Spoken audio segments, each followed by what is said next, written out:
This episode is brought to you by Novella Mattresses. I watch shows like My 600 Pound Life all the time, and I see those people who are bedridden. If you were bedridden, would you want to live your entire life on an uncomfortable mattress? I think the answer is a solid no. That's why you need a mattress from Novella. Meet their Bliss Organic Memory Foam Mattress. Perfect for those who want a cool, dry, undisturbed sleep throughout the night, made with organic bamboo charcoal fiber, excellent motion isolation, cooling gel-infused memory foam that fits all bed frames and is reasonably priced between $179 and $369.99. Perfect for if you want an inexpensive mattress for you, your children, or even for your guest room. Ever since I got this mattress, I've been struggling to get out of bed in the morning because it's so comfortable. Even Frank loves it as it's his favorite bed in the house. Using promo code Schweezy or the link in our description, you can save 10% on any purchase through Novella directly. Become just like Grandpa Joe on a Novella mattress. Again, that's 10% off using promo code Schweezy. And a reminder, when you use our links and promos, you directly support this show.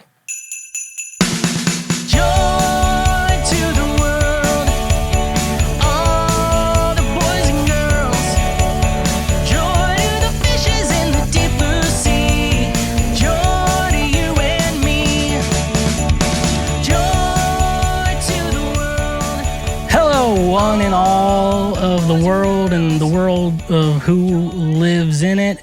Welcome to yet another episode of Cancel Schweezy, the real reason for the season, which is me. Welcome to the show today, folks. Like I say, this has to be the best episode we've ever made.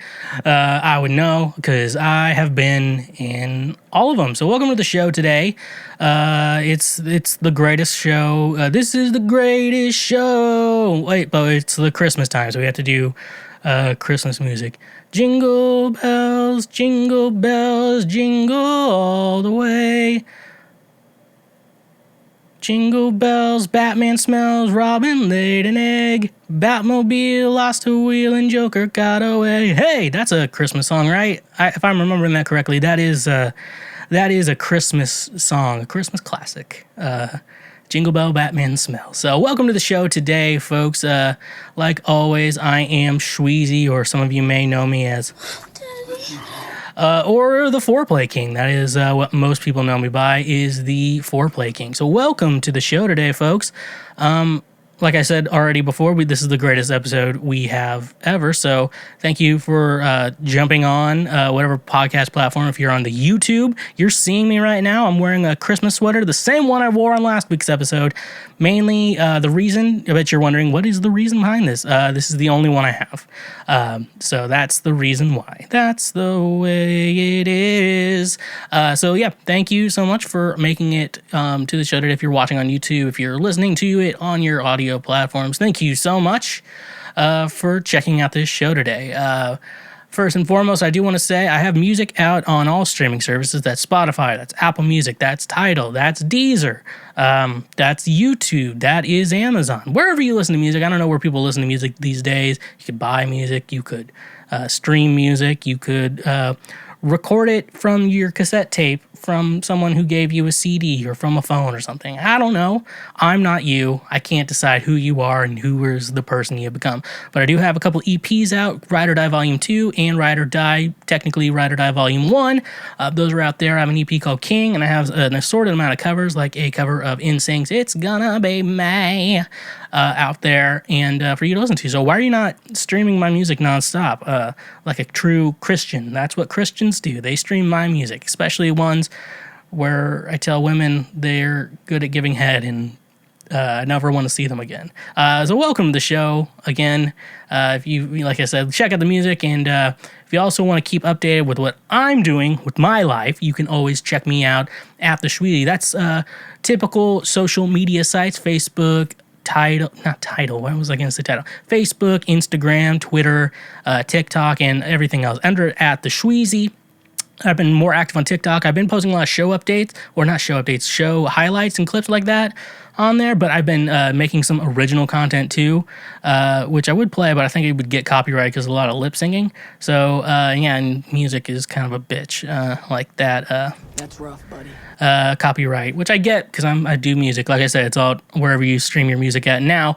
And also in regards to that. So yeah, if you're not following me everywhere, what are you doing with your life? What I would have to say is congratulations, you played yourself. Because you literally played yourself. I can't believe you are not listening to my music everywhere or not following me on social media. You typically just congratulations, you played yourself. So why not? Let's go full throttle. Let's go full throttle and check out me everywhere there. And you can also check me out on Twitch. My Twitch is interesting. It's at twitch.tv/TheSchweezy. You can go follow me. That's free every Thursday. And I've been in any other time I really want to stream, I just hop on. But I'm trying to stay consistent on Thursdays at least.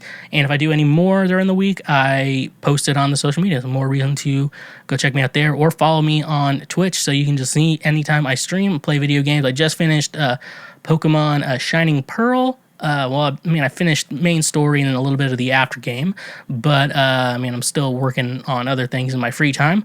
And yeah, I'm probably going to play some more Fortnite. They just released this new season 3, which is really exciting. So Spider-Man, I got to grind up levels to get Spider-Man. So definitely something you need to go check me out. So Twitch is really cool because you can follow anyone. Follows on Twitch, those are free for anyone. However, there's also a subscribe, which typically costs money. However, if you already have an Amazon Prime account, which I know most people do, why is Jeff Bezos the richest man on earth if you don't have an Amazon Prime account?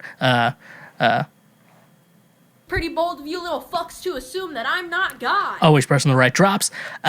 So yeah, I know you have an Amazon Prime account. What you can do is connect the two because Amazon owns Twitch, and you can get a Twitch Prime account. You basically get one free subscribe. It's typically like $5 to subscribe to someone, but you get one free a month with your Twitch Prime. So why not help out all over there? And that's a great way to financially support me and help me out in any way I do. You can also check out the show on Patreon. Patreon is just, if you don't know what Patreon is, it's a great way to support creators that you like. And with Patreon, basically what I always say with Patreon is a great way to say thank you for being a friend. Thank you for helping me with everything I do in this world. And mainly, if you subscribe to the Patreon, what I will tell you is I really like that. And, you know, I like that. So, yeah, so why are you not helping out with Patreon? But there's also a ton of free shit you can do as well. If you're watching the podcast on YouTube, yes, I know we have a majority audio-only audience, but the YouTube audience, for those of you, obviously like this show, subscribe to the channel, especially, and if you have any like comments or anything, you can always leave it on the full episode, or I post all the highlights. And if you have any like anything you want to add to the highlights, I actually really would love good discussions going on under the highlights, even though sometimes it's just utter fucking nonsense I'm talking about. But you know, and then because I know we did one on Gwen Shamblin Lara, and that one's getting a good hiccup, and people are actually commenting a lot of cool shit. I'm gonna sneeze. I wonder how loud that was in the mic. After compression, it's going to be pretty not unbearable, but yeah, no. So yeah, like, subscribe. If you see any highlights that you like, and you know a friend who would love the highlights, and you're like, you know what, I think they would really like Schweezy. Daddy Schweezy would love it. You know, you share the highlights. I'm like, this is funny, or this is interesting. You should watch this. That's a great way to say thank you for being a friend without spending any money, because it's all up on YouTube. All the highlights are up on YouTube, ready for you to consume like daddy wants you to. So yeah, do that. Leave a comment, like the videos. We're just trying to infiltrate that YouTube algorithm. We've done a really good job with the audio algorithms, but the YouTube algorithms are the ones I'm trying to infiltrate a little bit more right now. That's why we're doing a lot of highlights and stuff like that. So help the show out for free. Don't be stingy. Come on, Mark. Don't be stingy. So yeah, I mean, that's all I really have to say on that. If you're an audio-only person, to help us infiltrate the audio-only platforms, obviously, nice thing to do is leave a review and give us a star rating, 5, 4, 3, 2, 1. Because even if you hated this show, I would still appreciate it if you gave us a bad review. Then, you know, it could help me get better. Or also just be mad for a day. Why don't you want me to be mad for a day? You know, just get annoyed at someone, you know? I don't know, someone called me greasy on a QAnon video I did, and yeah, that didn't annoy me, but I'm like, I'm pretty sure if you're calling me greasy, I'm going to be very surprised to see what you look like. So nevertheless, do that shit. Leave the review, and obviously subscribe to the show. Subscribe to me on social media. Obviously, that stuff help support Daddy over here. So I think that's all I have to say. So let's get into the news. This is previous week right now. For those of you new to the show today, what previous week right now is I go over the news from the previous week right now. I said the title. And I really like that. So going over the previous week right now, articles I found interesting. It used to be, I'll tell everyone a little bit of an update, because the show is going to be ever-changing forever, and I'm always just going to try to do what's best for the show, what's the best thing for everyone to listen to. Basically, instead, I used to just find the ridiculous articles and read them, which that's going to happen. Those are going to come into this show. They're still happening. But I'm also going to be pulling more somewhat serious or just normal articles, I would say, just because I would make sure I have something to comment on and something to talk about. That's how you make content, folks. Just make sure, especially with podcasting, especially solo, and I'm not discussing it with anyone, what I have to do is find articles that I can talk about. But articles I think are important and something I have something to say on, even though it may not be important. That's basically how I've decided to live my life. It may not be important, but I'll go over it. So let's just get right. As Philip DeFranco would say, let's just jump into it. It's at 84%. I was like looking at the iPad/soundboard. Machine Gun Kelly was chained to Megan Fox by the pinky at his nail polish launch party. This according to Billboard. The couple took their attachment to a whole new level. Machine Gun Kelly and Megan Fox have found a new way to be attached by the nail. The Bloody Valentine singer showed up to the launch party for his new UN/DN LAQR nail polish line with his girlfriend on Saturday night, with the couple joined by a chain attached to their respective bright pink pinky nails. Thankfully, the chain could be unclasped so Kelly could appropriately greet and mingle with his guest. For the event, the rocker donned a slick black suit, no shirt, and a shiny silver chin plate, while Fox complimented her beau's look in a black mini dress, oversized blazer, and sparkling black body chain. The day after the West Hollywood, California bash, she posted a closer look at her glam on Instagram, captioning the carousel of pics, Hot Topic kosher. I hope I said that word right. Kelly's non-gendered polish collection, pronounced Undone Liqueur. Okay, so that's how you say it. And I probably said liqueur wrong. Comes in 10 different shades and colors with names like Mary Jane, Writer's Block, Slippery When Wet, and 25 to Life, or 8 sets of 3 polishes each. Just last week, the singer admitted during an appearance on The Tonight Show starring Jimmy Fallon that he once accidentally stabbed himself in the hand while trying to impress his longtime love doing a rather questionable knife trick. He also recently slammed the Grammys on Twitter after his 2020 pop-punk album Tickets to My Downfall failed to secure a single nomination in either the rock or general categories. Check out Kelly and Fox's matching goth-inspired looks and a closer look at the pinky chain below, which I'm not going to show you. I'm just reading an article. So, I have a lot to say. Look, I don't know Machine Gun Kelly. I can't remember his real name. Maybe I should look that up. What is his real name? Machine Gun Kelly. Colson Baker. That is the widest name. And he's from Ohio, right? No. Born Houston, Texas. I thought he was from Ohio. Okay. Never mind. Anyways, I like Machine Gun Kelly. I don't know him as a person, or Colson. I don't know Colson as a person. But I like them. I like Tickets to My Downfall. I don't know his old stuff, the rap stuff. I'm not that interested in. I'm not interested in his beef with Eminem. I don't know. I'm just not that into white rappers, to be honest with you. I don't know if that's cultural appropriation or anything like that. Sorry for my microaggressions. I learned that Gen Z kids think that's hilarious. If you say something that could be like slightly off filter and you just say, sorry for my microaggression, they will laugh. I learned that from playing Fortnite with children. One was like 15 though. So the other was like 8. Anyways though, I like Tickets to My Downfall. Like I said, in 2020, I would say it's one of my favorite albums of 2020 that came out. It was a weird year for albums too, because some people were like releasing, like Taylor Swift released like 2 albums in 2020.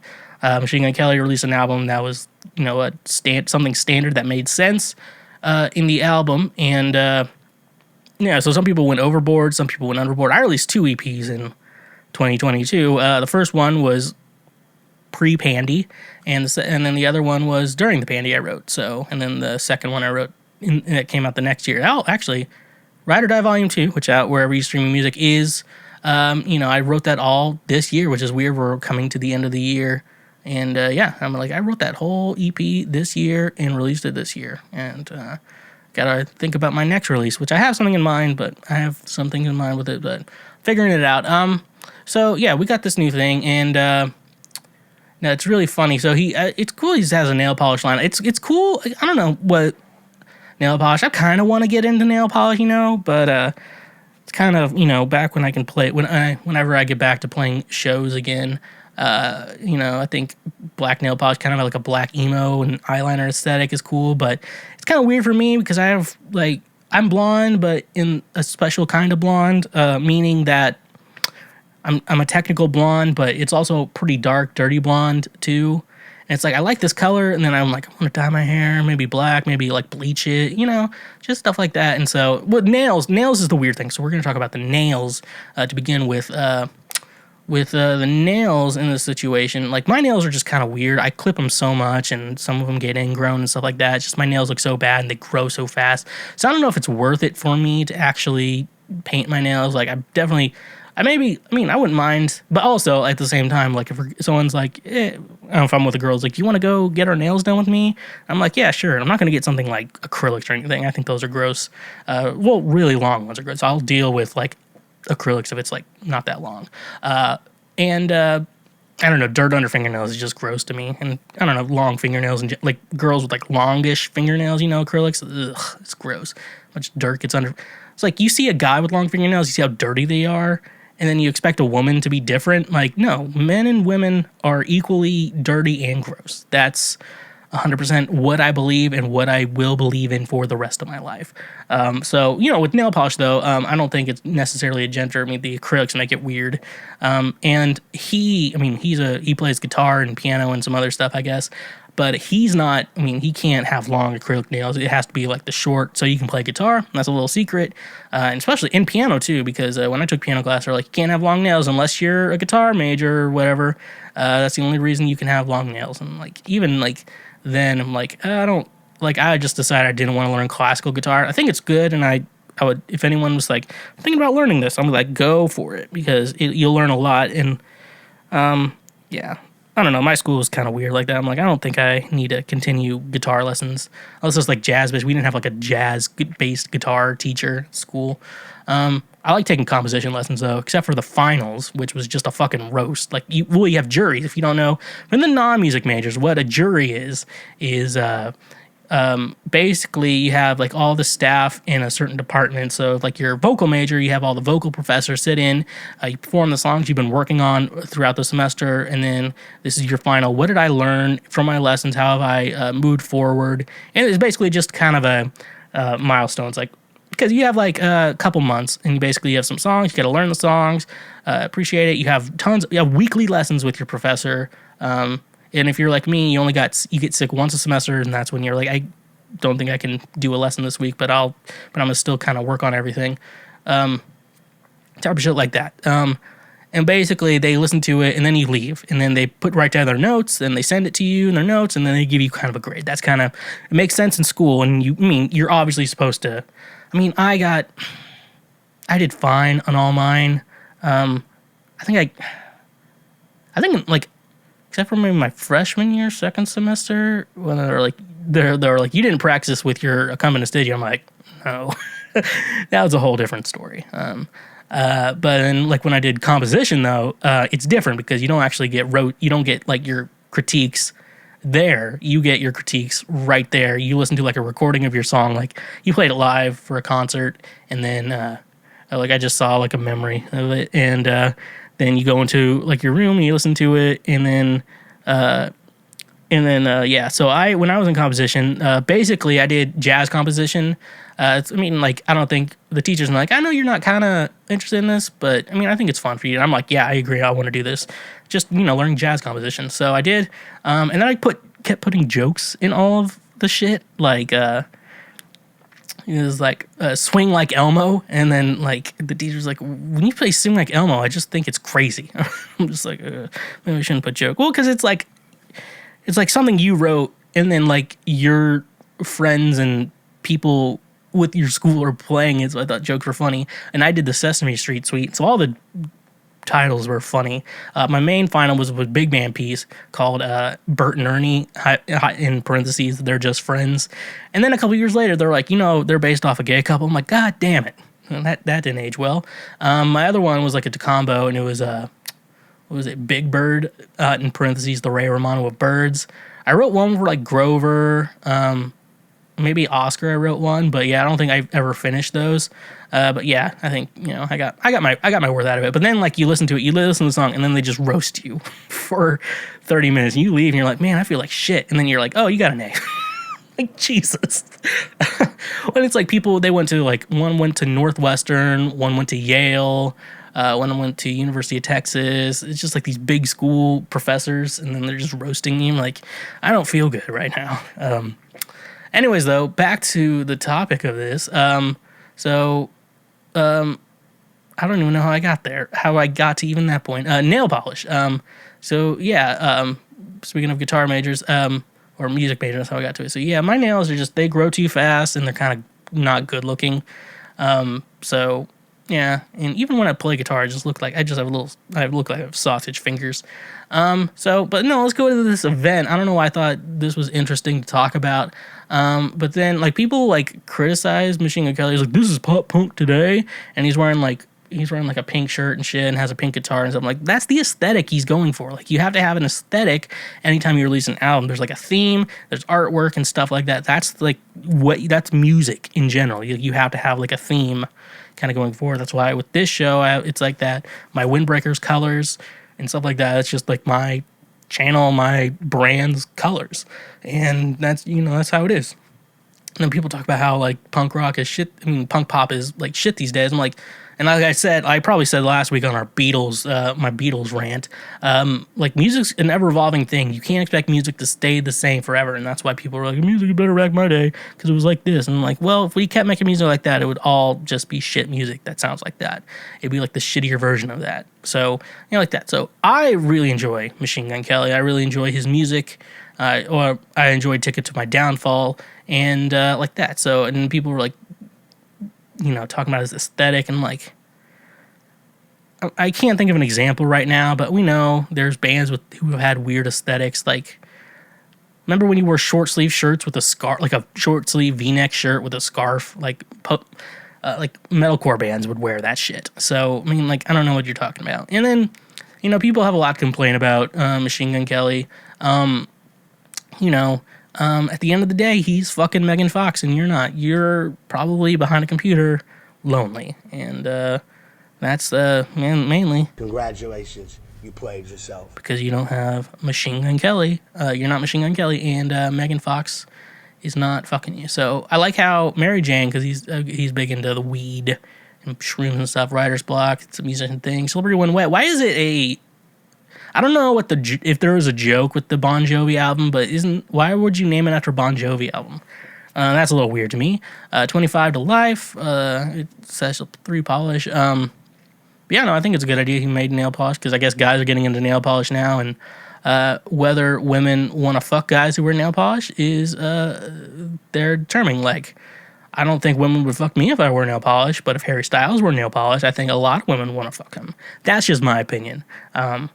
No, and lastly, I want to go over the Grammy nomination. I don't know why he didn't get a nomination for a rock album. That just doesn't make a lot of sense to me, because there's a lot of good rock bands out there, but on like rock albums that would get of artists who are big enough to get nominated for Grammys, Tickets to My Downfall should have been nominated. That's my opinion. It's a really good album, folks. Mainly, I think if you don't like Machine Gun Kelly or him, just know that if you like Blink-182, Travis Barker was probably a producer, and he played drums on it. And I think he's like his workaholic vision and like ideas, and just, I feel like a good drummer can really make or break a song. So that's why all my music is perfect, because I play drums on that. So yeah, that's what I have to say. So, moral of the story is go listen to Tickets to My Downfall, and don't be stingy. Come on, Mark. Don't be stingy. Ooh. Here's one I want to talk about. It's from CNN. A plumber found cash and checks stashed in a wall at Joel Osteen's Houston megachurch. A plumber doing repair work at Pastor Joel Osteen's Lakewood Church found hundreds of envelopes of cash and checks hidden in a wall that police think is connected to a massive 2014 theft at the Houston megachurch. Officers were called to the church on November 10th to investigate the discovery, according to a statement from the Houston Police Department. Church members stated that during a renovation project, a large amount of money, including cash, checks, and money orders, was found inside a wall. The statement said police said that evidence from the recovered checks suggests that the envelopes are connected to the March 9, 2014 theft of an undisclosed amount of money from the church. CNN reported at the time that about $600,000 to $200,000 in cash and $400,000 in checks was taken from a church safe. The money came from contributions given to on March 8th and 9th of 2014. Burglary and theft officers inventoried documented the recovered money and left it in the custody of the church because it was property found on its premises. The statement said, burglary and theft officers inventoried and documented that recovered money and left in the custody of the church because it was properly found on its premises, the statement said. Police said the investigation is ongoing. Lakewood Church confirmed the discovery in a statement provided to CNN, but it did not provide additional information because the investigation is still active. Recently, while repair work was being done at Lakewood Church, an undisclosed amount of cash and checks were found. The statement said Lakewood immediately notified the Houston Police Department and is assisting them with their investigation. News of the find became public on Thursday when a man who identified himself as the plumber called into Houston's radio station 100.3 The Bull and shared the story with the Morning Bullpen show.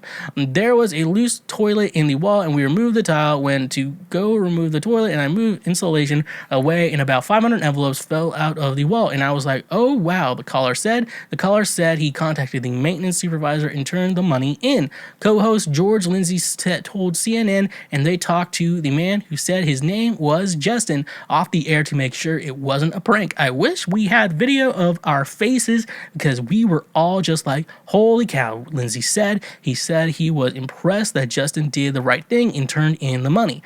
He could have stashed some of his money in his pocket and walked out and never said anything to anybody, but he was an honest stand-up kind of guy, Lindsay said. Crime Stoppers of Houston had offered a $25,000 reward in 2014 for information leading to an arrest in the case, but the organization says that money is no longer available because the statute of limitations has expired on the case. So there's a lot of things we can say here. First of all, I want to talk about money laundering. So obviously, most people think it's wrong. But at the same time, I'm going to admit this. Most people would do it if they could get away with it. It's very hard to get away with it. If you watch Wolf of Wall Street one time like I have, you can tell that it is a pretty difficult thing to do, or any show that involves crime. You know, you have to have a front for it and everything like that. With that being said, like, we would all do it. Like, if someone gave you $500,000 right now, but they said that you need to report it to your taxes, but they gave it to you in cash. And you're like, in my mind, I'd be like, no, I'm not going to do that. And I'd like hide it in my home.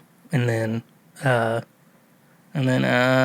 yeah, I was like, but you need to report it. I'm like, I'm not going to report it to my taxes. I'm just keeping my home, use the cash as needed. And then, yeah, but I think it's weird when you like hoard money and like never spend it. That's a weird thing to me. I'm like, I mean, if I won $500,000, I'd just basically live my life like I regularly do, just make like never have like financial problems ever again. That'd be a perfect situation in regards to that.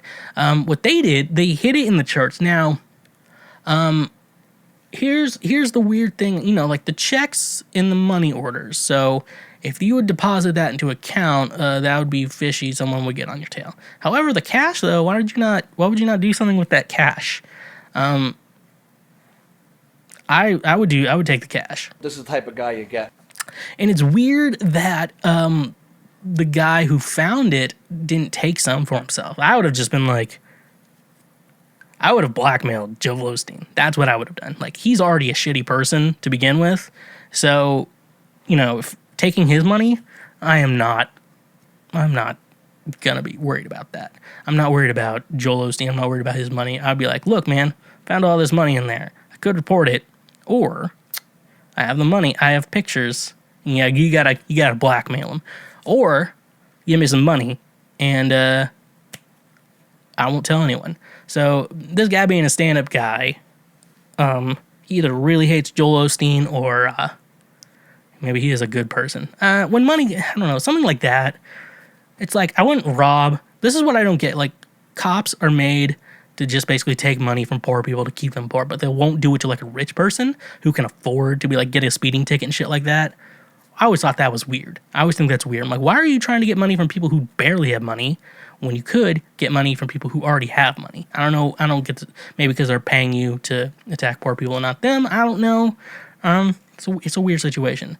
So yeah, I don't know. I would just either take the money and walk away, or I would blackmail Joel Osteen. Mainly, I'd probably blackmail and take some for myself as well. That's probably going to do both. Because, like, stealing from a poor person is shitty. Don't do that. But stealing from a rich person is okay, because they probably won't notice, to be honest. And they're probably terrible people to begin with anyway, so I'm not too worried about that. So, and then also, you know,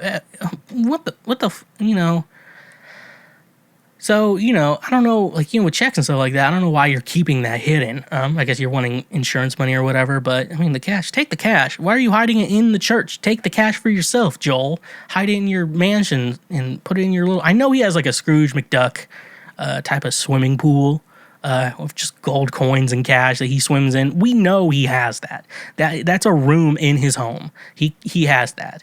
I think if enough cash is there, it won't hurt when he jumps off the diving board. That's being clear. If it's all like gold coins, you will hurt yourself doing that. And I'm sorry my nose is itching for the watchers out there.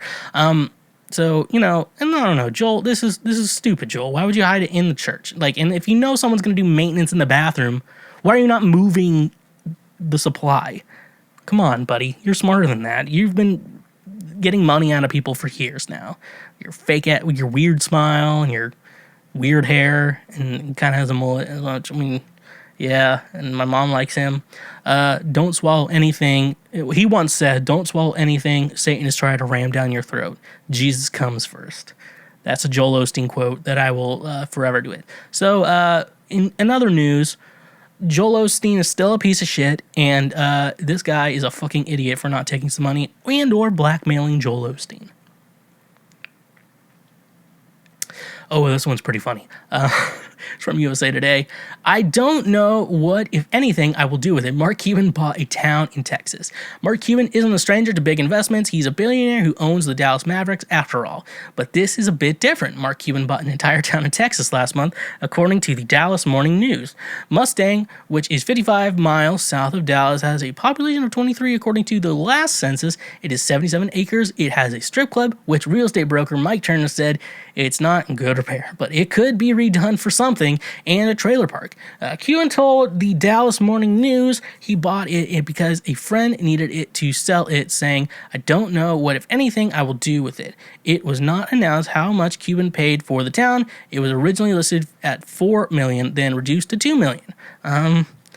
This made me laugh out loud because this sounds like a prequel to Schitt's Creek. Now, they're going to find something shitty about Mark Cuban he did, and he's going to, all his money and everything is going to be taken away from him, and they're like, we're going to give you one thing, this town you bought, as a joke from a friend. And, yeah, he is going to basically become Schitt's Creek. This sounds like the beginning of this is like the beginning of Schitt's Creek. It's so funny. But also, I kind of like Mark Cuban. You know, he's rich, and, you know, rich people are assholes. But Mark Cuban kind of seems like he's fun. He knows he's a fun rich guy. Like, he does invest in a lot of things. But also, I feel like if you're hanging out with him, having fun, I kind of feel like he's taking the bill. He's like, I don't care. Do it. Get whatever you want. I don't give a shit. He seems like a fun rich guy. And that's what I like about Mark Cuban. He is a fun rich guy. And we need more fun rich guys. Don't be these stingy ass. Come on, Mark. Don't be stingy. These stingy ass people who just are hoarding all their money. Joel Osteen and Jeff Bezos. And just, you know, like hoarding it and like not, you know, doing doing good things with the world with it. Like if I had a lot of money, I'd fix some things and be like, oh, in my town there is school lunch debt or something like that. Let me just pay that off. It's gonna do nothing to me. And then you get tax breaks and shit like that. And then he doesn't have to pay tax. But anyways, though, if he was good, he'd just be like, I'm not gonna be the person on this. So, with all being said, Mark Cuban, just letting you know, if you haven't watched Schitt's Creek, Mark Cuban, you are in for a ride. Because you might lose everything. And then that's when the plot of Schitt's Creek starts. So, yeah.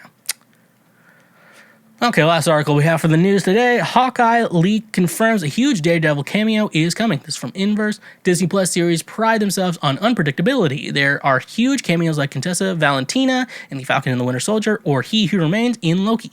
However, even when the audience expects a huge cameo, the shows can still surprise. Look no further than the fandom's insistence of a Mephisto cameo in WandaVision, only to be met with something more exciting. Evan Peters as Pietro Maximoff, later revealed as Ralph Boner. The possibilities of Hawkeye's big surprise cameo are endless, but the most likely candidate are the most likely episode where you're both accidentally revealed by Hawkeye's executive producer. Here's everything you need to know. In an interview posted by the Twitter account MCU News Updates, Tran spoke about prospects of an appearance from Daredevil baddie Kingpin, played by Vincent D'Onofrio, in her carefully worded answer.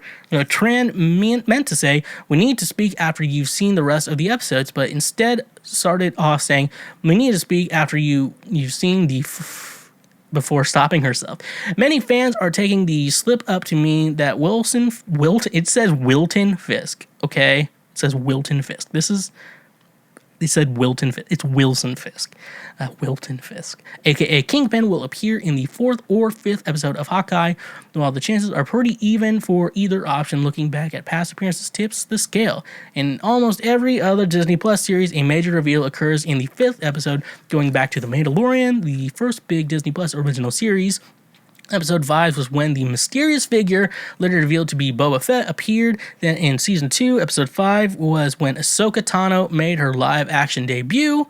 The tradition follows in the Marvel Original Series 2. In Episode 5 of WandaVision, Evan Peters brought his Pietro to the Marvel Cinematic Universe. In The Falcon and the Winter Soldier, Episode 5, Julia Louis-Dreyfus made her debut as Contessa Valentina Allegra de Fontaine. Episode 5 of Loki doubled down on the trope with appearances by Kid Loki, Classic Loki, Boastful Loki, who could have been called Black Loki, let's be honest, and perhaps most importantly, Alligator Loki.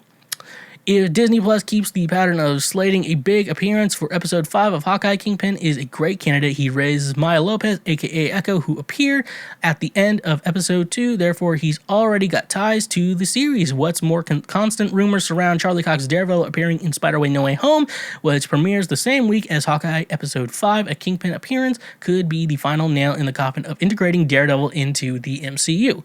Even if Kingpin isn't the big reveal of Episode 5, we'll have quite the surprise in store for December 15th episode. If history is anything to go by, it would be just in time for Hawkeye's finale ahead of the holidays, and undoubtedly it would be further proof that another Episode 5 reveal in the Book of Boba Fett awaits us a few weeks later. So, very interesting. I love Marvel. If you didn't know, I love all that shit. I watch like New Rock Stars, and I look at leaks and everything like that. One leak I saw, which was like a picture. It's a whole big thing of Charlie Cox sitting at a table with Peter, Aunt May, and Happy Hogan. That Charlie Cox is there. He's gonna be his lawyer in Spider-Man No Way Home. That's not really a spoiler, mainly because I haven't seen the movie yet. And the movie hasn't come out yet, so it's not a big deal. Anyways, though, but in Episode 3, they showed kind of the hand of Kingpin. It has to be Kingpin. It can't be anyone else but Kingpin. It just makes sense, especially considering Kingpin raised Maya Lopez, had her dad. The dad died, and uncle, and shit like that. It has to be Kingpin. Like, if it's not Kingpin, they're wasting a lot of opportunities. Congratulations, you played yourself. So, yeah, I'm not surprised that. It's just like so many leaks and stuff like that. It's like Kingpin's gonna be in Hawkeye, Vincent D'Onofrio, and I think I just read something today from Kevin Feige that if they're gonna he's like, well, if we're gonna put Daredevil into the MCU, it's gonna be Charlie Cox. So like, it's kind of a confirmed thing. Like, it's basically confirmed at this point that Charlie Cox is gonna be in the MCU. Don't be stingy. Come on, Mark. Don't be stingy. And everyone, watch Hawkeye. It's just fucking great. It's a fucking great show. It's not over yet, so there's like 3 episodes. We're already it's halfway through it. So episode 4 and episode 5 coming up in May. Go watch that show. I really like it. And don't be stingy. Have you ever been hungry? I have. But did you know 40% of the food in the U.S. goes uneaten, and $218 billion in food is thrown away every year? When you're hungry, that information will turn you into a Kyle and punch a hole in the wall. But do not fear, my friends. Today's sponsor, Imperfect Foods, is here to save the day. Imperfect Foods is helping to prevent food waste, and so far their customers have saved 139 million pounds of food. They're affordable and convenient, making sustainability more accessible. What I love most is that they meet a lot of different dietary needs. In moments I'm stingy with my diet, I always go full throttle on a low-carb diet. They can even hook you up if you're vegan or vegetarian as well. Here is the best part. When you sign up using the link in our description, you can get an $80 credit. Holy shit. That is an incredible deal that you should be taking advantage of. So sign up for Imperfect Foods today, help stop food waste, and get an $80 credit. Remember, when you use our links and promos, you directly support this show. Are you a fat piece of shit who needs to get their life together? Do you want to look like me, the pinnacle of health and nutrition? Well, to be just like me, the greatest athlete of all time, you're going to need health supplements to get the most out of your workout. Lose some extra weight and work towards a healthy lifestyle. That's where today's sponsor, FNX Fitness, is your new hero. FNX Fitness is committed to creating innovative supplements of the highest quality that provide focus for a productive morning, energy to thrive all day, performance supplements to reach new goals, unique sleep and recovery formulas to support any sport, and healthy supplements to support an active lifestyle for years to come. I also really enjoy their clothing line that makes you look good while working out as well. Another thing I love about FNX Fitness is that with every purchase, they donate a gallon of water to a child in need. Start working out smarter, not harder. By using the link in our description today, you can save 15% on your purchase. So go save 15% on some of the best supplements out there when using the link in our description. And remember, when you use our links, you directly support this show. Okay, so it's December, we have to talk Christmas movies. I have to put on the green sweater, and we have to talk about Christmas movies. So those of you watching right now, the one Christmas sweater I own, I will show you right now, the audio only. It sucks to be you. You're going to take another second to find out. Yeah, that's right. We're talking about The Grinch, How the Grinch Stole Christmas, the best one. The Jim Carrey, How the Grinch Stole Christmas, the definitive version of How the Grinch Stole Christmas, the best version. Like, they made a new one a couple years ago, like an animated version, and I'm like, that looks fucking awful, and I'm not watching that. Because, I don't know, and then, they were, like, getting ready to set up this, like, Dr. Seuss universe of movies, like Jim Carrey, then they did Mike Myers' Cat in the Hat, which is a movie I absolutely fucking love, but, apparently, the people behind it people, I guess, who have the rights to the Doctor Seuss stuff did not like Mike Myers as the Cat in the Hat, and I fucking love that movie, I'm telling you right now. So, in the news, they stopped making the live-action ones, and I guess they made some animated ones, Horton Hears a Who, and they made the Lorax, stuff like that, but this is just a pure gold Christmas movie, and it was one of those. It's really cool that I was alive when it was in theaters. It's just a really cool thing to remember. I remember, I believe I was living in Kansas and we'd have to cross state borders. We were just right on the border of Missouri. Go to St. Joseph, Missouri, because that was one of the closest movie theaters to us in a town of 1,000. So, in that, I remember it was the first time, like, St. Joe is not a super huge city, but it's not super small either. Like, they have all the basics, like, it's kind of like a bigger college town, ones that have like the Targets, all the places you can shop and need. So if you like need something, there's a place you can go to and get stuff. At the same time, it's not like Nashville. It's not huge. It's close to Kansas City, but it's not as big as Kansas City. This is the type of town you're getting. This is the type of guy you get. So typically the movie theaters, they never sold out. It was like I think it was 8 movie theaters. No, that's the one my parents in Kirksville. That's the one they have. The one I have, I think it was more than that, but I remember then eventually they moved that theater. They made a bigger theater in St. Joe, and that one became like the dollar theater that would like they'd show really old movies that are already on DVD or VHS back then. So that's a good memory. I remember we went to that theater, and it was like the first time in my young life that a movie I saw, they were like, oh, the Grinch is sold out, and we were like, no, we couldn't see it, but we eventually found another day to go see it, and it was a good time. It was a great movie to see in theaters. So I actually got to see it in theaters. That's really cool, and also ages me a lot. So That's rough, buddy. So going in through it, one thing I love about this movie, and for those of you who know me, they know that I will sometimes just randomly quote things that I think is funny, but no one else laughs and thinks it's funny either. So one mainly being is the scene, I guess he's at his home, and he's just like, he's talking to his echo. He's like, I'm going to repeat everything you say. And the echo's, I'm going to repeat everything you say. And then he's just basically like, I am an idiot. And then the echo's like, you're an idiot. So I quote that all the time. I quote that nonstop all the time. Every time I do something stupid, I'm like, I'm an idiot. You're an idiot. And no one gets it. So if I have ever said that on this podcast, that's where it's from, that movie. It's just like when I say, I can eat as many hot dogs as I want, no buns. That's from the Billy Bob Thornton Bad News Bears. A joke I thought was hilarious, but no one else in the world did. Only me. And so I remember, like, I just think this movie is 100% a classic. It's up there with Elf. That Elf is my all-time favorite. Will I review it on this show? Probably not. I just think it's too golden for me to try to find flaws in. That's kind of what these things are. We find the flaws in all the movies, all these movies that we've taken for granted our entire lives. So I remember one year, so we had it on VHS. That's something that also ages me a lot. We had the Grinch on VHS, and somehow, like, with my parents, what they would do is, like, we'd have our Christmas movies, and, like, we'd put them away in storage when Christmas was not in season. So our Christmas movies would be put away, but then all the regular movies were just readily available for all of us whenever we wanted to go full throttle. This is the type of guy you get. Let's go full throttle. I remember one year I was like, I don't want to put this back in storage because I want to make sure I can watch this whenever I want throughout the year. So that's how much I like this movie. And so I remember I thought I was going to get grounded, and if I keep doing this every year, I'm going to get grounded or whatever, but my parents did not give a shit. So that was a cool thing. I thought I was going to get in trouble for not putting it away with the Christmas movies, and I didn't. But we were able to watch The Grinch, and I don't think we watched it in that entire any time like that.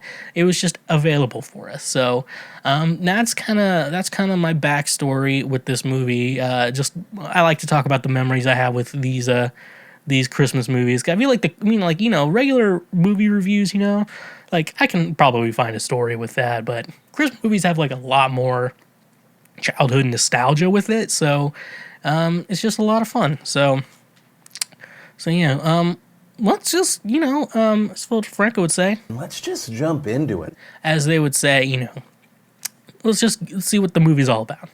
It starts out, like, this movie, it starts with some, like, teenagers jumping up the mountain. I don't know what the name is, but I don't know what the mountain is, but I think, I put it in the note somewhere, but anyways, they try to go to, like, the Grinch's door, be like, I bet the Grinch isn't real, and the girls are like, oh, I bet it is, and then they eventually they make it up there, they see a door, and they're like, go to some thought, Be gone, son! some thought in the movie. He's like, come on, Stu, go touch the door. And then he goes to the door, and then this giant robot Grinch thing scares him away. And they run/roll down the mountain. I can't remember what they did, and I did not put it in my notes. So scare him. So they got, like, all scared, and so they had to go back to Whoville because of like that. So the Grinch got very upset that someone would try to disturb him. He moved to this mountain for his solitude, and that is what he wants. And This is the type of guy you get. so we know who the Grinch is. So he decides to go down to Whoville to cause chaos. And also, Whoville sounds a lot like Jewville, and the Who's sound a lot like the Jews. Is this important to a Christmas movie? No, because Jews don't celebrate Christmas. If I was Jewish, I would just celebrate Christmas for the non-religious reasons that most people do now. So then we meet a mailman named Lou, who is we later find out is Stu's father, and Lou is a mailman, and now, so this universe technically takes place on a snowflake. Now, how big is this snowflake compared to the Who's? I can't imagine it's that big. It's just mail across town. Maybe that's convenient, and that's why they have a publicly funded post office, you know? But in my mind, it kind of seems like they probably don't need... If Whoville is like the only town on this little snowflake planet, I don't think they need a mail service. I feel like you could just hand deliver everything because if it's in town. Like, I have a rule where... I'm not going to pay for shipping if it's something in town. I'll just go to the place. That makes a lot more sense. Like, I know buying it on Amazon is pretty easy, but come on, if everything was all in town, like, just go to the store. It's going to cost the same. You know, do something with your life. And come on, Mark, don't be stingy. And so, yeah, like I said, and then you know, the Grinch goes down to Jewville, and Stu's talking about, we saw the Grinch, and then the mayor, George Bluth, from Arrested Development, he's like, hey, don't bring up the Grinch. He's gonna ruin shit, and he's ruining Christmas. Don't. Some of us are trying to stay hard out here, and the Grinch is making me soft. Some wiser people would say in regards to the Grinch. And then and then, you know, we catch back up with the Grinch. He's in the mailroom. He's like, I'm going to cause chaos. And so all the little cubbies, you know, and the P.O. boxes, I guess, that people lived in, he's like, and I quote this. I'm going to quote this exactly how Jim Carrey performed this line. He said, jury duty, jury duty, blackmail, pink slip, chain letter, eviction notice. And then that shit's funny to me. I don't know why I think that's so funny. He's like, jury duty, jury. I don't know. I just think that's funny. We've also decided maybe my sense of humor could be a little broken. I am not the expert in that field, but honestly, I'm not gonna doubt it. The things that make me laugh these days are kind of weird. So, all I can say is, come on, Mark, don't be stingy. Anyways, back to the Grinch. So, you know, eventually... Lou sends his small daughter. Now, Cindy Lou Who, I learned the actress who played Cindy Lou Who is in my age, like only like a month older than me. Like 93, a month older than me. She's born in July, I was born in August. And so now I'm putting this from the perspective of we were the same age when this film kind of came out, or like I was a year or two older because movies have a lot of pre-production, shit like that. So, yeah, I'm coming through the eyes of me and Cindy were the same age when this came out. You know, and that's also where we meet the Grinch. You know, Cindy Lou Who runs into the Grinch, and she also meets, that's when we're introduced, I think, to Max the dog also. And that's another plot hole in the Grinch, because if the Grinch is such a bad guy, why does he have a dog? People with dogs aren't bad people. Or shouldn't be bad people. He seems to love his dog. He did get mad at him for celebrating Christmas after he was humiliated by the whole town, but that's in the future. But so yeah, and so you know he's not a complete monster. Cindy almost dies. She falls down some present chute sort of thing or whatever, and then Max guilt trips the Grinch into saving her life. And so Cindy Lou is like, you saved my life. You're not a bad guy. You're not a complete dick. And then the Grinch is like, I still got to prove that I'm bad. I'm bad. And so he wraps Cindy Lou in the wrapping paper. And her father is just like, oh, goofy little kids. Shit like that. So, and then next scene, Cindy Lou Who starts singing that, Where Are You Christmas? Which is an annoying song. That song is really annoying.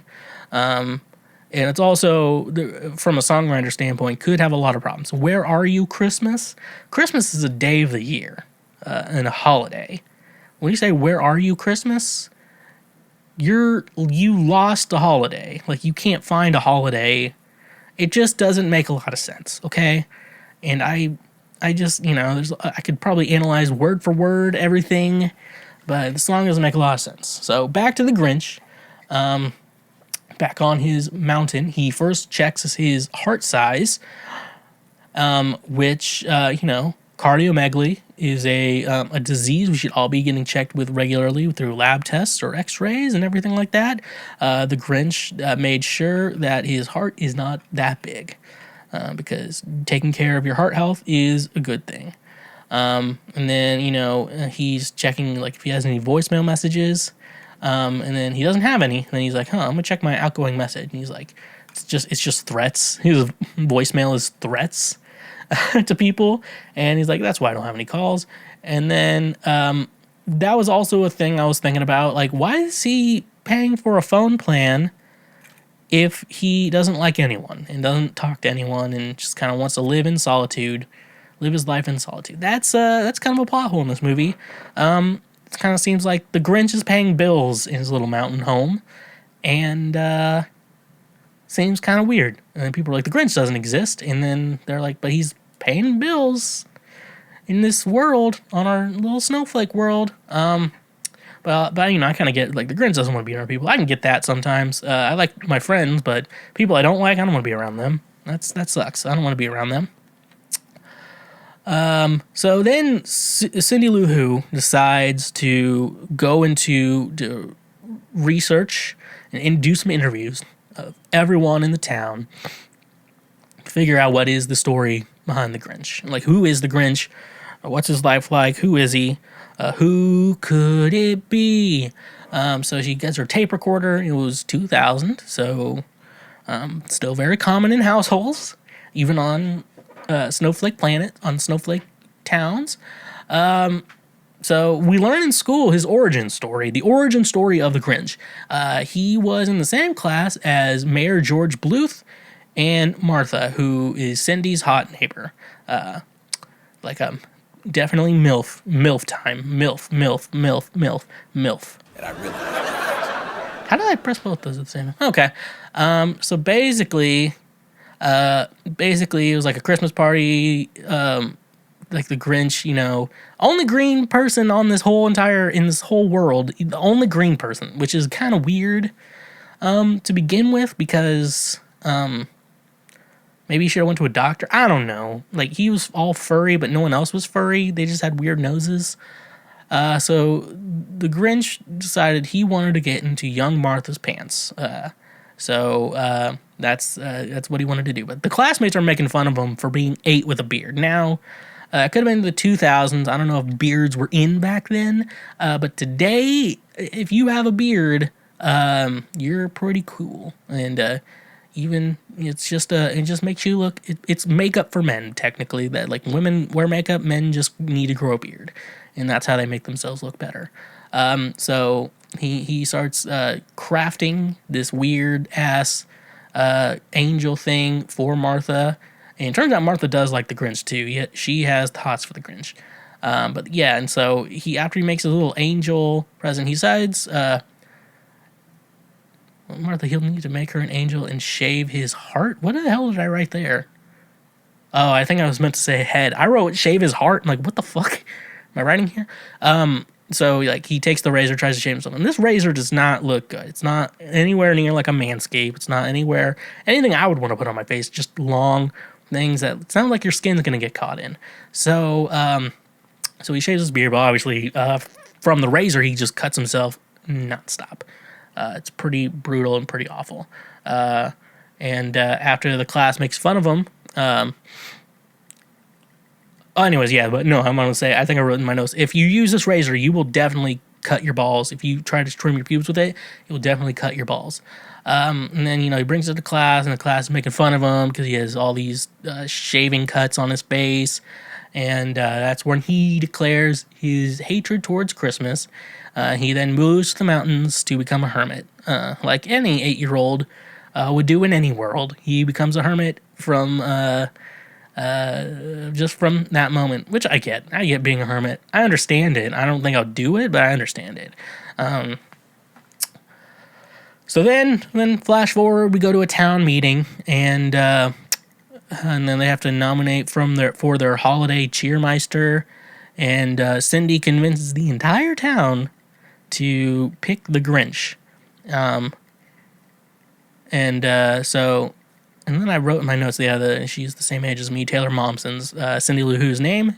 So she was like 6 when she was filming it, and maybe 7 when it came out, or 8. Yada yada yada. So and so surprisingly, she's able to, and then she's like, I'm gonna tell the Grinch. She convinces the town to pick him as the holiday cheermeister. So everyone in the town's like, I guess we're doing this, and they go, and she has to go by herself, a small child, 6 or 7 at the time, to go walk up an entire snowy filled mountain to give the Grinch this invitation. He's a little, and then the Grinch, she wants to do this to heal his heart for Christmas, because she doesn't understand Christmas. She doesn't know where it is, apparently. She doesn't know where a date in the year is. So basically, she wants to heal his bah humbug. So she takes a little bit of entertaining, but I think he eventually decides he wants to do it, even though he's kind of going back and forth. I'll be doing it, guys, because I think a cash prize would be there. And I think at this point in the movie, I noticed me and the Grinch have the same body type, which I wasn't too thrilled to see. It's like, look at that gut, and I'm like, that looks like mine. And so, anyways, he steals a yodeler's clothes, and then shows up to the jubilation. He gets a Christmas sweater put on him over his yodeling clothes. He gets the ride in the chair of cheer in Juville, like how they do at bar mitzvahs. Gets spoon-fed a ton of pudding. Does the conga, fruitcake tasting, and then like this stocking kind of race, bag race. I don't know what they're called. And he wins, and it's like a very good moment for him. He then learns there is no cash prize, which I would feel kind of bummed out at that beginning, that there is no cash prize. And then Mayor George Bluth decides as a gift to give him a razor. Now, this brings back all of the Grinch's childhood trauma, which is not cool. That's pretty stingy. Come on, Mark, don't be stingy. So then George Bluth decides to propose to Martha with a ridiculously large wedding ring.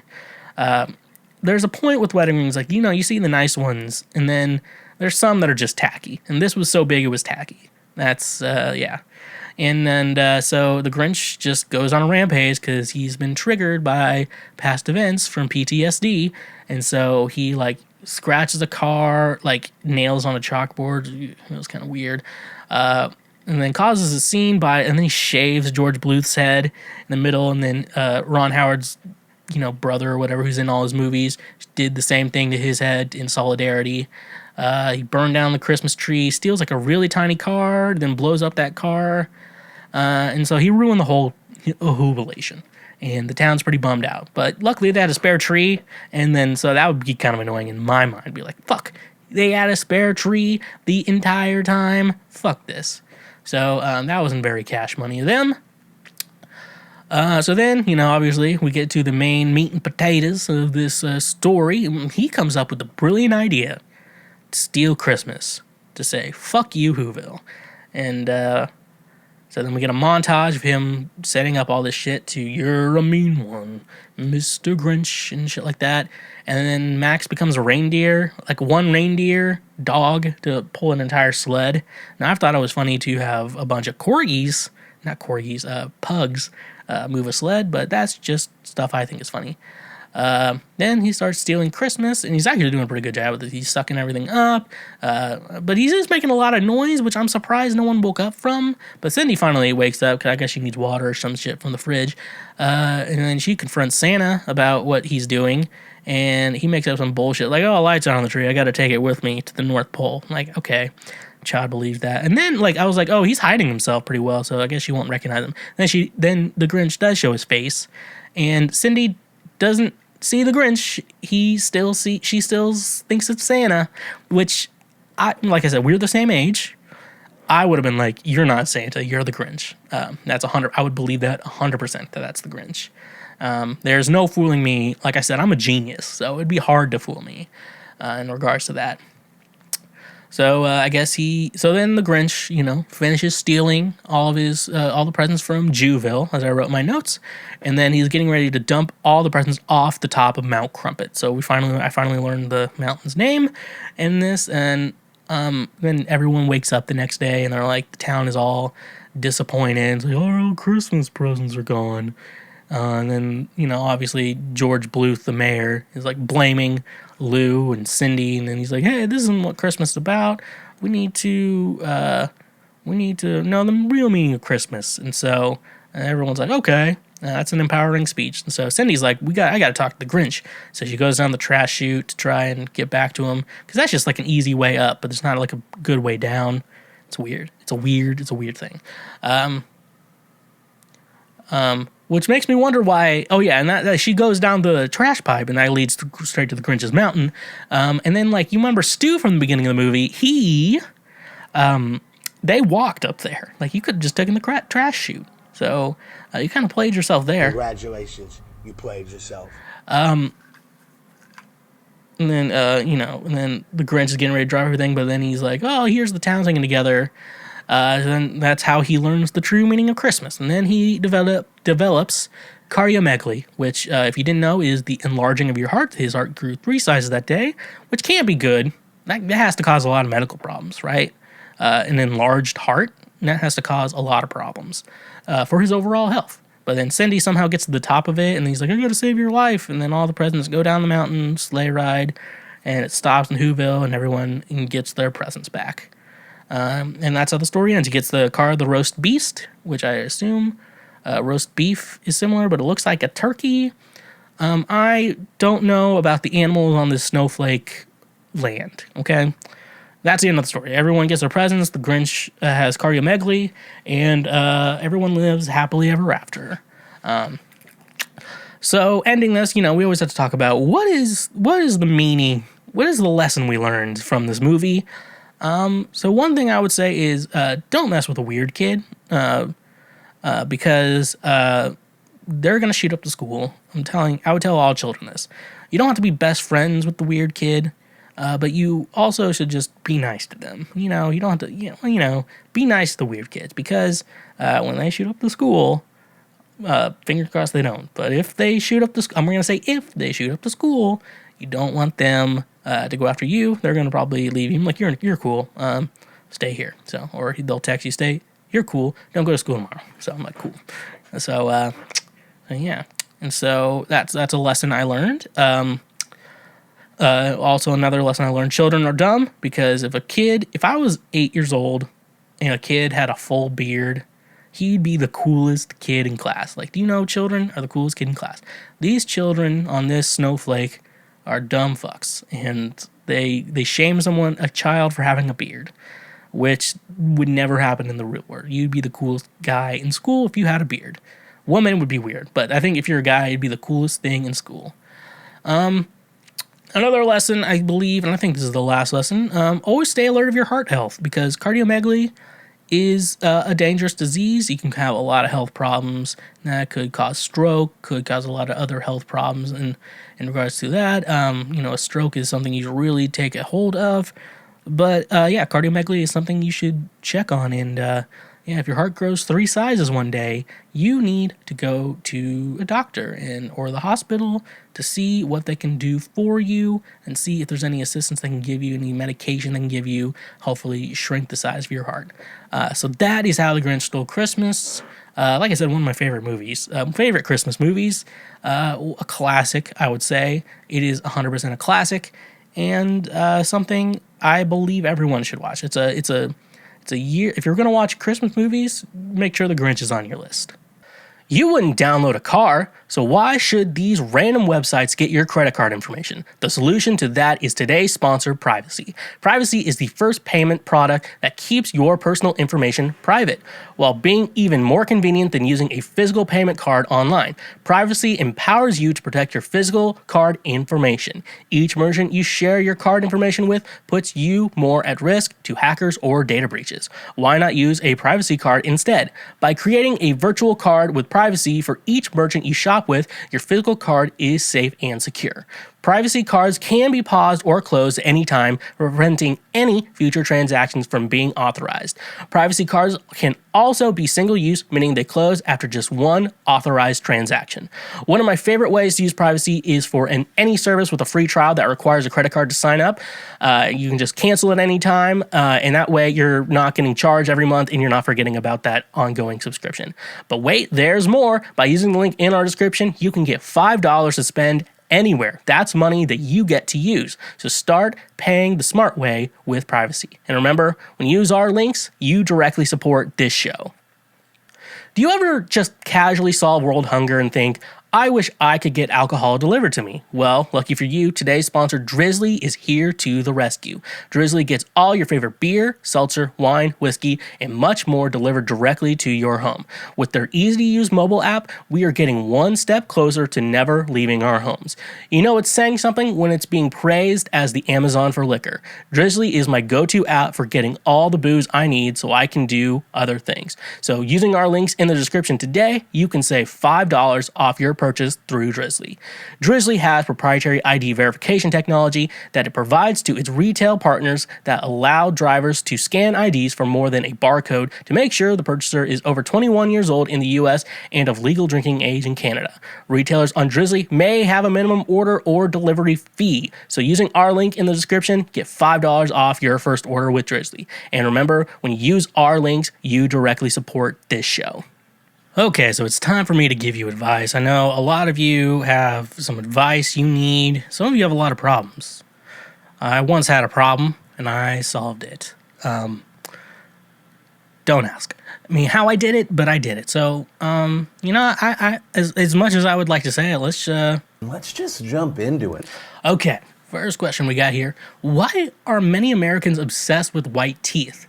I've met people from different countries, but only Americans most had these white teeth, like really white. They don't look natural. They feel like an artificial set. Is it an obsession? Do they undergo any treatment to make their teeth that white?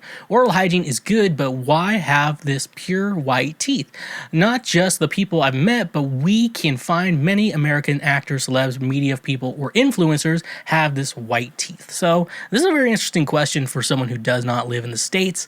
What I will say though, in regards to that, it's just a good sign of hygiene when you have white teeth. Now, there is a 2 white, so there is a specific kind of color you want in regards to what you want white teeth, and it's not actually full white. Like when you think like, oh, I want it as white as possible. Like you think that like if you want to go and whiten your teeth, don't do that. That's like it'll make it look unnatural. I know there's that episode of Friends where Ross over whitens his teeth. Over whitening is bad. That's why like when you go to like a good professional, it can look really good. But yeah, it's like plastic surgery. You only notice the bad ones. Like the good ones you don't notice. So that's a good thought in regards to that. But in regards to mainly what I'll say is it's just a hygiene thing. I guess in the U.S. I know there was like a study I saw in the U.S. where if like your teeth, like if there's something in your teeth, like you won't notice. I saw some poster. It said like if you saw the thing in the guy's teeth, but you didn't notice like this woman has 6 hands and this girl has 3 arms and stuff like that. It's just kind of a psychological thing that you want your teeth to look nice, and oral care really is a good thing because apparently it goes to your heart and shit like that. I'm not a dentist, so I don't know, but apparently it can have some problems dental wise. You can have some problems in regards to that. But yeah, like I say is whitening though, a treatment you can go to like professional treatments to go ahead and they'll whiten your teeth for you. Like you can get like your general cleaning, and you can also get like a whitening. There's like specifically just for whitening. Some people use white strips, like these Crest white strips. Those are popular.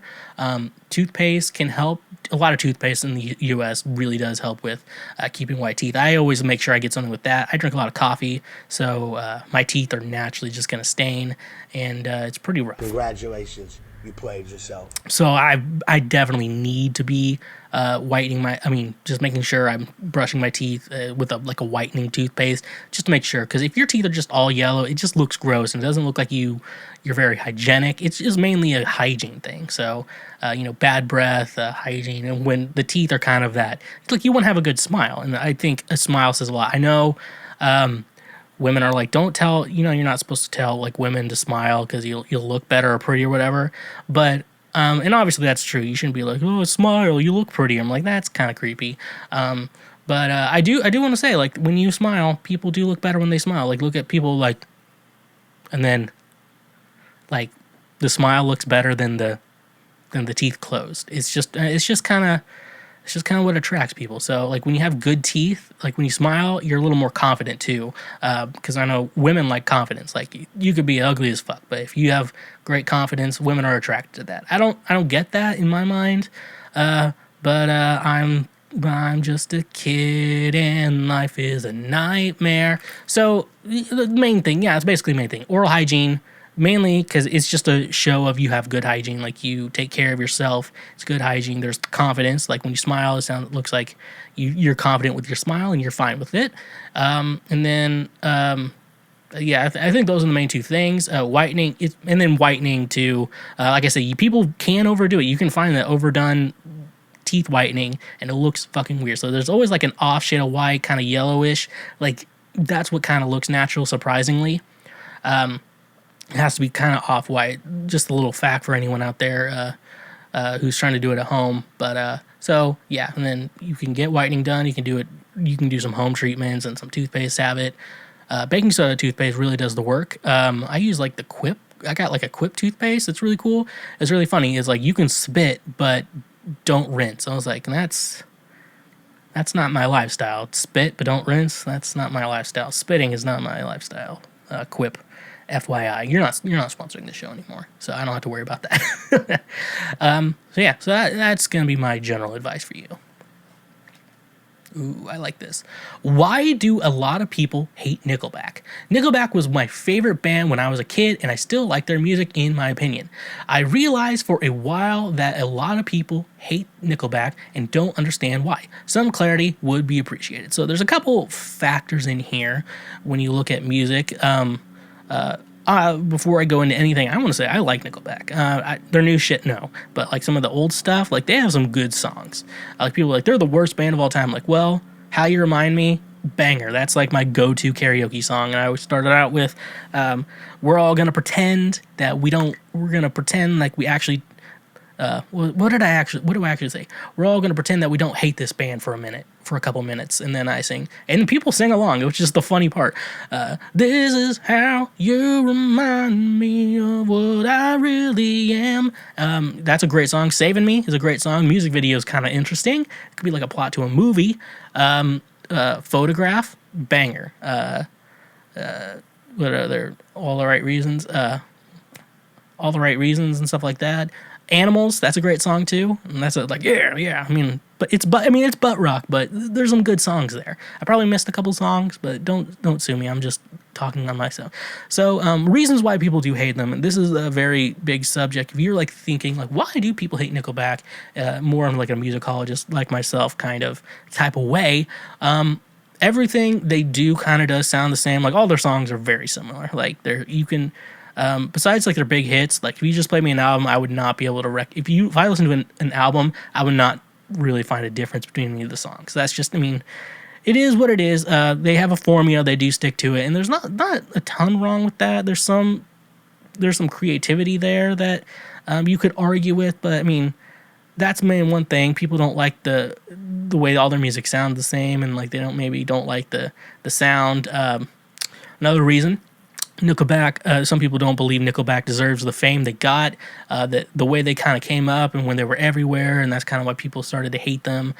People don't think they deserve their level of fame because they kind of, like I said, they think they suck, and like, how the hell do we wind up like this, and stuff like that. But like they sound like that, so so people think like, oh, okay, that's cringy, and I guess after kind of butt rock was kind of big late '90s, early 2000s, and so.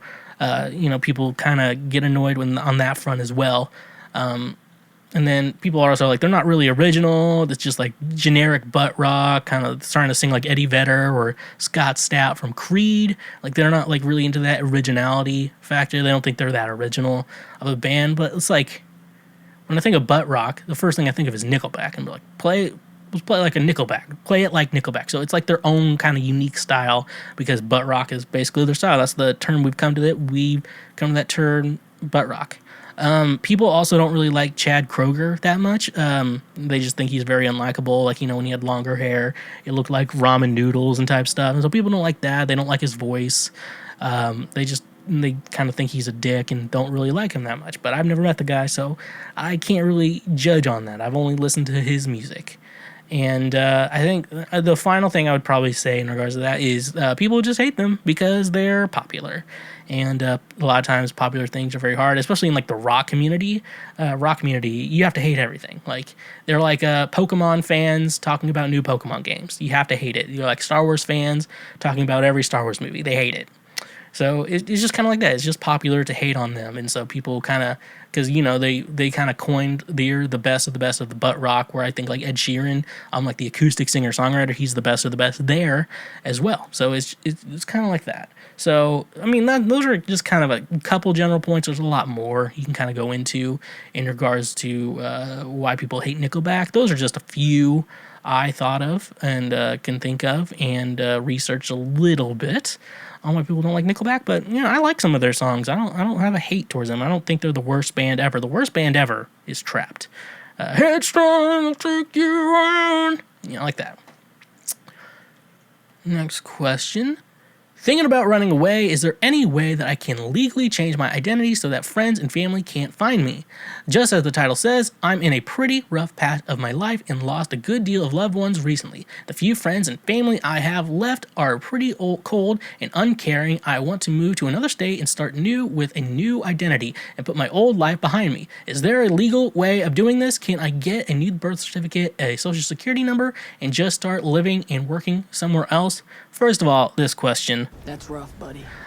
So yeah, legally you can definitely change your name. I don't know about birth certificate and social security number, but also like these people you run away from, I don't think you need to change your social security number. I think you can. I don't know about that, but you can. But I'm going to be honest with you. I guess the people you're trying to leave behind or whatever, I'm going to be honest with you. So I've lived in Missouri, Kansas and stuff like that. And then when I moved to Tennessee, basically when you move far away, who your real friends are, like ones who are still want to put in the effort to even communicate with you. It's just, This is the type of guy you get. I mean, it's the way it is. So I had a lot of friends, when I was in college, and then slowly they all stopped talking to me, and I'm just like, okay, I guess I was only convenient to you when I was in a good proximity with you. I was only entertaining for that, but there's some people life just gets a hold of you and you don't catch up with, but you kind of want to see when you see them. It's that shit. So, I mean, you kind of know who your friends are and who are not your friends. Moving really does do that. So, if I was in your situation, I think it'd be very simple for me to figure this out. All you have to do is basically, if you don't use social media or anything and just move and don't tell anyone, they're not going to find you. Like, unless they hire a private detective or someone posts a picture of you and they find it, it'd be very hard for you. Like, to be honest, like if you just go cold turkey on social media or whatever, then they're not going to find you. But however, like if you change your name and still be on social media, but change your name, delete that account, change your name, if they ever see that profile picture, or if you ever add anyone from the old place, there's a good chance they'll find you. It's just this. You could tell them you're moving, and you could tell them you're moving one place and end up moving to another. That way they can't go to the town you're living in and try to find you. There's a lot of things you can do. But honestly, I don't think you necessarily need to change your name, get a new birth certificate, social security number. I think it'd be pretty easy. You just have to stay off social media and don't really give them any reason to try and look for you and stuff like that. And it sounds like they're pretty cold and uncaring. They're probably not going to try and look for you. That's the way it is, to be honest. The way you describe it, it doesn't sound like they're that interested in you. to begin with. If you're thinking about moving away and starting over, I think it's going to be fine. You probably don't need to change your name or anything. Or even, honestly, you could tell them you're moving to a certain place, and I'm pretty sure they'll never visit you, never try to contact you. That's just how it is. I'm sorry. Some people are dicks sometimes, and mainly my man Ed Asner would say, Man proposes and God disposes. So yeah. All right, next question. Why must we ask someone we just met what you do for a living? Does it really matter? Oh, okay, that's a good question. So, I think the idea of someone who's like wanting to go for a career, I know a lot of people in music have day jobs and stuff like that. When you think about how, like you may be working a day job, but that's not necessarily who you are, who your personality is. And I think that's the big thing. Frank's scratching at the door. I hear him. So that's one thing when I say, like, when people look, I think there's a source of identity in your job. A lot of people work jobs that is something that's meaningful to them and something they like doing, and something that's a big part of their personality. But then there's some people who just work jobs to get by and stay alive and stuff like that, which really sucks. Those jobs suck, and they will consume your soul forever. So I think that's the thing. I think when people ask you, though, what do you do for a living? I think they're wanting to know, basically what they're trying to figure out is, like, who are you? Like, what's your interest? They're trying to get a kind of a feel for your personality. I don't think they're trying to be offensive when they ask you what you're doing for a living. And a lot of times, to me, I never like to ask people what they do for a living. I kind of just try to kind of get a feel for kind of what they're into, what their personality is like what interests them. Like, you meet people like, I really like watching football, and, I like golfing and stuff like that. I mean, like, you're kind of boring, but at least I kind of know who you are. I never ask people what their job is. I just don't care, to be honest. Like, their jobs, unless it's something like that's deep in their personality, like musicians and stuff like that, podcasters, actors and stuff like that.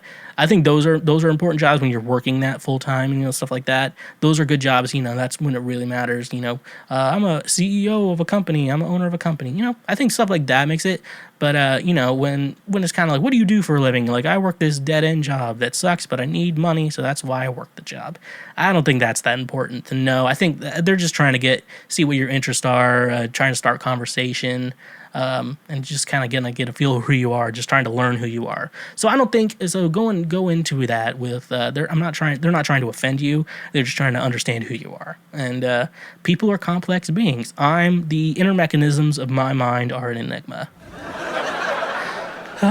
So yeah, that's gonna be the best thing I have to say on that.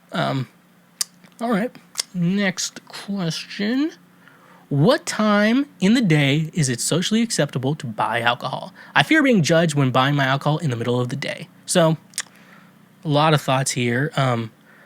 So first of all, I want to tell you, if you worked in retail, you kind of understand this, but if you don't, people who work jobs like that, cashier, they may notice if you come in a lot. They notice me because I'm beautiful. I'm like, man, you're the sexiest man alive. I remember you. You don't need to show me your ID at the liquor store. I'm like, that's cool. I'm glad we have this rapport of me being a regular here. But obviously, you're fearing being judged because it's like, oh, it's 11 a.m. and you just bought a 6-pack of beer. So that's probably what you're thinking. Oh, you just bought a bottle of whiskey.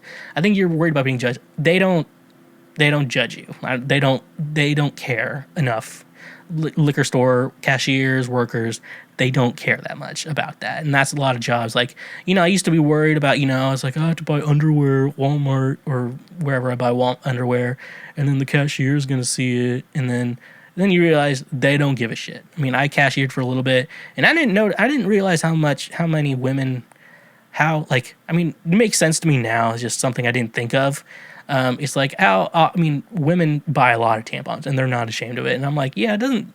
I always thought like some women are just really weird, like they don't want to talk about their periods. I think it's just a girlfriend I had in middle school who was like that. She didn't tell me when she was on her period. I'm like, that's why I'm like in every relationship. I'm like, you need to tell me, so I'm not like a complete asshole. I'll be a asshole, not a complete asshole. Mainly because This is the type of guy you get. So yeah, mainly just those workers, they do not care about it. Now, if you think you'll be things you could be judged for, I will be there. So if you buy a bottle of whiskey and then open it up in the parking lot and start drinking it, that you will be judged for. You know, day drinking is pretty judged for. If you go in a couple times in one day, you may be judged for because they'll remember you. So there's stuff like that you will they will notice. But in general, though, in regards to the general, just you going up to a store buying alcohol, like you could be like, they'll think like, oh, maybe he's on his lunch break, maybe he just needs to pick up a few things, and so he's here, he's just picking, he may be nearby, needs to buy things. So they're not going to care about that. It's only when you start showing signs of alcoholism, like in the parking lot or in the store, is when you're going to be judged. And you're only going to be judged if you are drinking during the day. That's just a common fact. And so you shouldn't go full throttle. Let's go full throttle. You shouldn't go full throttle with day drinking. That's just day drinking is an every once in a while thing. Now, if someone asks, hey, do you want to go day drinking? I will be like, yes. And if they say, you want to go day drinking and listen to emo music, I'll be like, fuck yes, we're doing this immediately, because fun is the best. And if you're not down to have fun, this may not be the podcast for you. But you're already too far in to give up now, so you already go full throttle. Let's go full throttle. Okay. So don't day drink. Day drinking is for special occasions. Okay, next one. How do you use a bidet? I understand the water cleaning part, but how do you dry off? I saw a post on American/Westerners using toilet paper and other countries using bidets. I understand it cleans better than toilet paper, but when you pull up your pants, don't you have a wet bottom? How does it work? So, like most of you know, I'm a bidet owner. I am very into the church of the bidet master race. If you're not using a bidet, buy one. They're not that expensive, and they're pretty easy to install for the most part, unless you want a really complicated one. But the easy ones are, they're easy ones. I got a specific brand. I would love to sponsor the podcast, so I'm not going to mention it. But they've sponsored podcasts, and it's great. Cleaning part, like if you don't understand that, I think you understand the cleaning part. So it goes, you can pressure. Like I tell people, like go gentle when you start off, and then lift it up. That's what you need to do. The understanding the wet bottom. So there's a couple options you can use when regards to drying your butthole.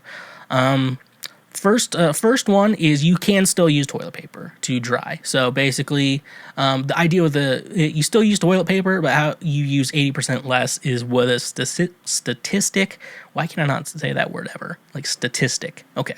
The statistic is that it lowers your toilet paper usage by 80%, which is actually really good because it's way better for the environment. Like using 80% less toilet paper is definitely a positive, not a negative. Some people have butt towels. Now, I don't have a butt towel, but people think, well, wouldn't you be wiping poop all over the butt towel? No. So the bidet cleans you so good. I'm telling you right now. You can, like I said, there's pressure. It can hurt. You can turn it up high enough, it'll hurt. And that's why I tell first-time people, just gently do it, because it will scar you if you don't do that. That was the first time I ever used a bidet at a friend's. That's what happened to me. I just went full throttle. Let's go full throttle. And, it hurt me. So you can get a butt towel. Now, you think you'll get poop on it. You're not going to get poop on it. It cleans it. Like, I could tell you right now, I could scratch my ass right now and sniff my finger, and I'll tell you it doesn't smell like poop. I'll do it for you, too. If you want me to scratch my ass and smell my finger, you can. You just have to ask me, and I will gladly do it for you. Assuming I'm not with a woman, then I will not do that. I will embarrass myself in front of women, but I will not do that. That's where I draw the line, is scratching my ass and having someone sniff my fingers in front of a woman.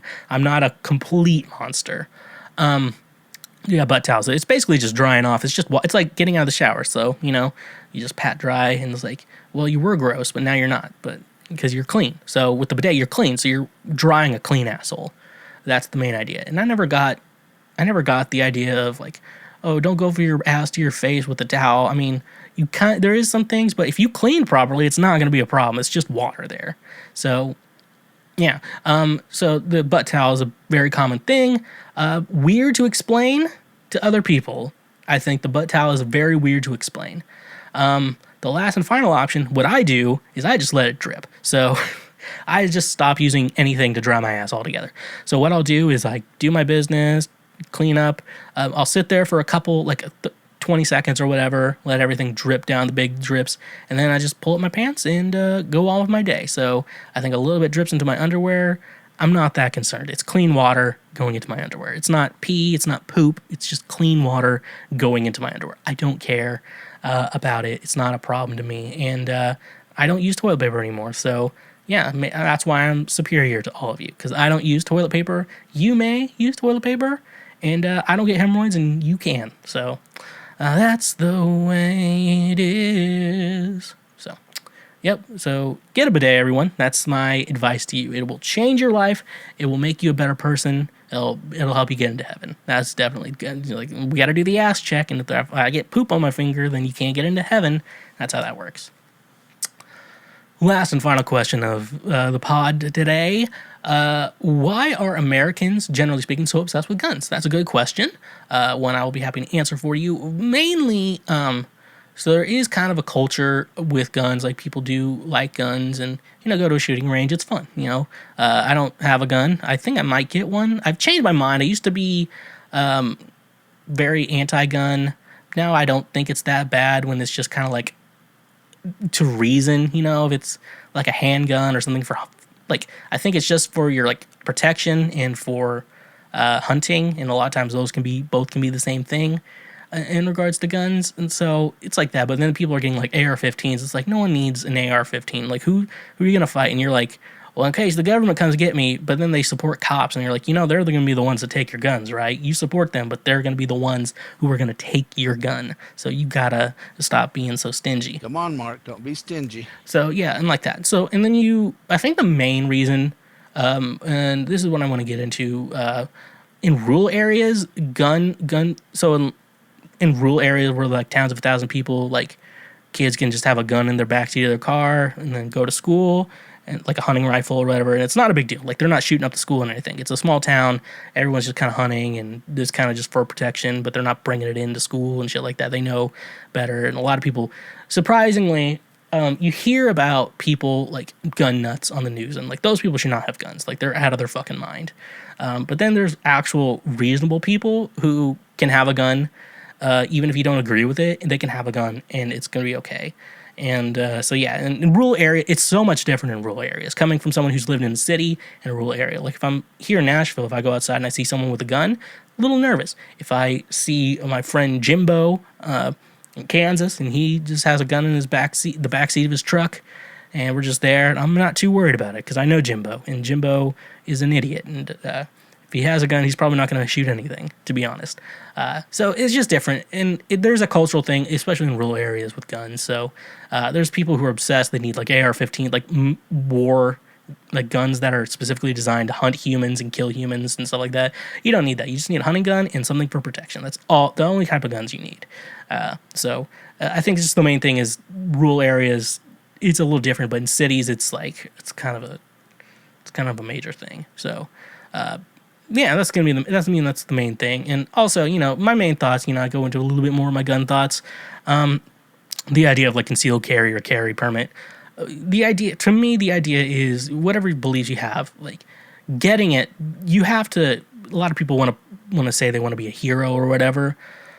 They're probably not going to be a hero. I'm going to be honest with you. You're probably not a hero.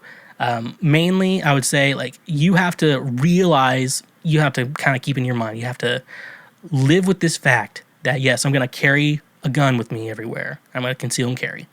However, I'm probably never going to have to pull this out. This is just so in case of an emergency. It's just emergency type of situation. There's a good chance I'm going to go my whole life and never have to pull this thing out. But it's just in case. I mean, if it's a just in case, it's fine. But if you're near a shooting, find an area that says it's a no-gun area, that legally they can't shoot you in there. So that's just a fact from me, the smartest person you know. With all that being said, thank you for checking out this episode of Cancel Schweezy. This is how we're ending the show today. Like I say every time, thank you for listening. If you have any more questions, comments, or concerns, you can always hit me up on social media. That's at TheSchweezy, Facebook, Twitter, TikTok, Instagram, all great places to go check me out. Go check out my music. It's all under Schweezy. And so why not check out Daddy Schweezy? So yeah, while you're not helping me out there, go check out my music, go stream it nonstop because I have a lot of stuff on there and I'd love for you to just nonstop stream that shit from now and forever. If you're on Twitch, like I said, go follow. That's the free one. And if you have an Amazon Prime account, what you can go ahead and do, connect it with your Twitch account. You get a Twitch Prime, one free subscribe, $5 deal. That costs you nothing and takes $5 away from Jeffrey Bezos.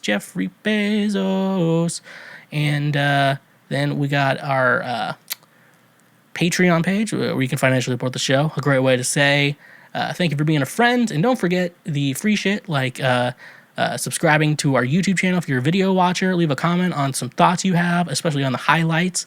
Make sure you like the video and then share the highlights or the full episode with your friends because that way you can kind of get their attention. And that's a great way for us to infiltrate the YouTube algorithm.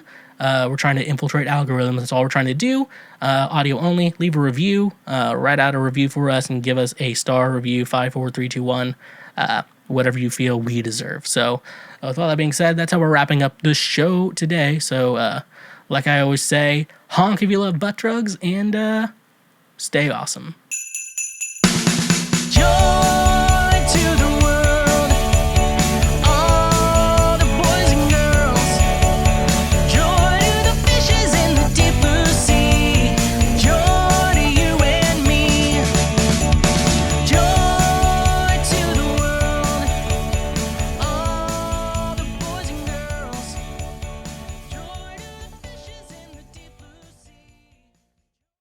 Hey, look at you, hun. You just finished a full episode of Cancel Schweezy. Thank you so much. Make sure, wherever you're watching or listening to the show, that you press the subscribe button and leave us a review as well. Like always, I just want to remind you once again to stay awesome.